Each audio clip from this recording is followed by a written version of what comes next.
Okay, think about your next meal for a second. Is it just, fuel, something quick? Hmm. Or what if it's more? What if that food actually holds this surprising power to shape your health? Maybe even fight off serious illness. That's a really interesting way to frame it. And what's exciting now is that science is really starting to catch up, validating this older idea Hmm. that food is medicine. Yep. Essentially, it's way more than just calories. Right. Okay. So let's dive into that because the idea that, our toast or our salad could actually reverse disease, that feels pretty huge. What are we going to cover today? Well, today we're really focusing on that powerful link between what's on your plate and chronic diseases.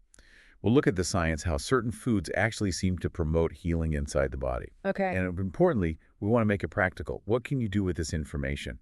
The aim is to give you a clear shortcut to understanding this without getting totally bogged down in like endless studies. That sounds perfect. So the big question first, why food? Why focus on this for prevention, maybe even reversal? Yeah, I mean, if you look at the global stats, it's pretty stark. Chronic diseases, heart disease, diabetes, some cancers, they're the biggest killers worldwide. Right. You hear that all the time. But here's a hopeful part. Estimates suggest that maybe up to 80% of these diseases might be preventable. 80%. Wow. Yeah, preventable mainly through diet and lifestyle changes. It's a staggering number. That really puts a lot of power back in our hands, doesn't it? Ah, Makes you look at the grocery cart differently. it really does. And this isn't just theory. You can see it playing out in the real world in places called blue zones. Ah, yes, the blue zones. I've heard about those places where people live unusually long, healthy lives, like Sardinia, Okinawa. Exactly. And what's so fascinating is when you look across these very different cultures, their diets have these striking similarities. Okay, what are those common threads, food-wise? They're overwhelmingly plant-based. Lots and lots of beans, lentils, greens, whole grains. The less processed, the better, and healthy fats, particularly olive oil in some areas. So really loading up on plants, whole foods, what are they not eating much of compared to, say, a typical Western diet? Well, you see significantly less processed food, way less added sugar, and generally less meat, especially red and processed meats. And the results. The results are, frankly, incredible. Dramatically lower rates of heart disease, type 2 diabetes, even dementia, and certain cancers, like fractions of what we see elsewhere. Wow.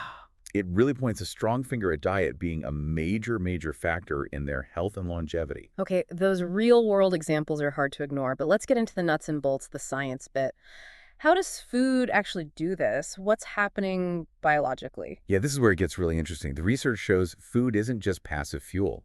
It actively talks to our cells, influences our genes, and can genuinely manage or even reverse conditions. Like what? Can you give an example? Sure, take type 2 diabetes. Hmm. There's a lot of solid research now showing that shifting to a whole food, plant-based diet can seriously improve insulin sensitivity. Insulin sensitivity. That's how well your body uses insulin to handle sugar, right? Exactly. Your cells respond better.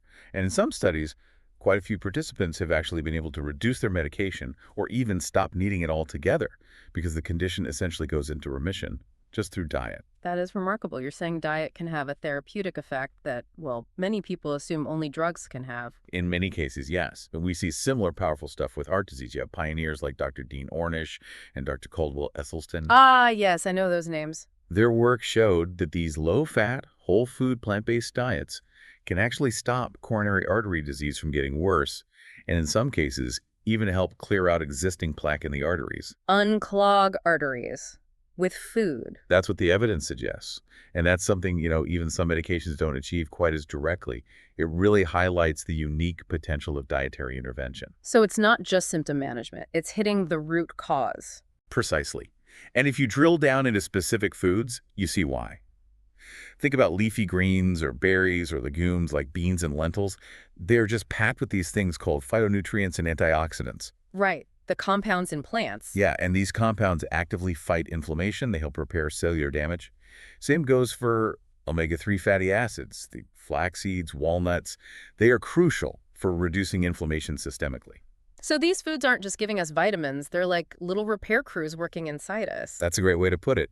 They're actively working to counteract the very processes that lead to chronic disease. It's proactive health support. Okay.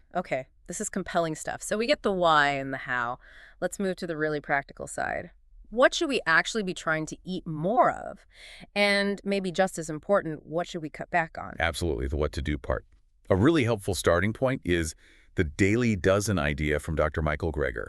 It's basically a checklist, a simple guide to aim for 12 key food groups every day. A daily dozen. I like that. Sounds manageable. Yeah. What kinds of things are on that list? Oh, it covers a great range. You've got cruciferous veggies, so broccoli, kale, that sort of thing, berries, all kinds. Legumes, which means beans, lentils, peas, whole grains like oats or quinoa, and herbs and spices are on there too. Turmeric gets a special mention for its anti-inflammatory punch. That gives a good target list. Yeah. So on the flip side, what are the main things to maybe limit or, avoid if we're aiming for this kind of health benefit? Generally speaking, the big ones are highly processed foods. Think things in crinkly packages, stuff with long ingredient lists. Also, added sugars, sugary drinks are a major culprit, and refined carbs like white bread, pastries. Oh, and processed meats like deli meats and hot dogs are usually best minimized. And the issue with those foods is, what are they doing that's not helpful?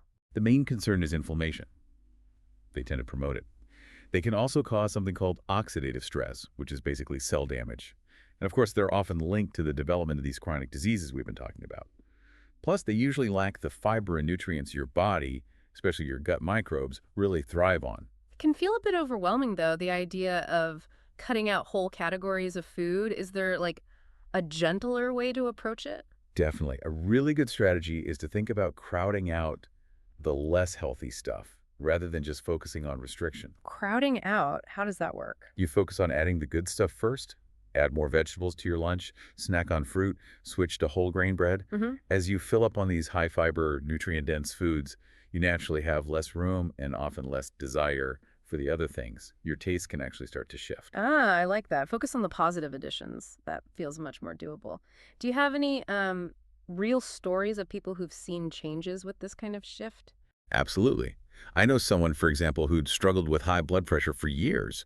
They started simply just deliberately adding more vegetables, trying some plant-based recipes, cutting back on processed snacks, and started walking more too. And what happened? Over several months, they lost some weight, yes, but the big thing was their blood pressure came down into the healthy range. Their doctor was, well, pretty impressed. That's fantastic. A concrete result. Yeah, and another example is people managing high cholesterol.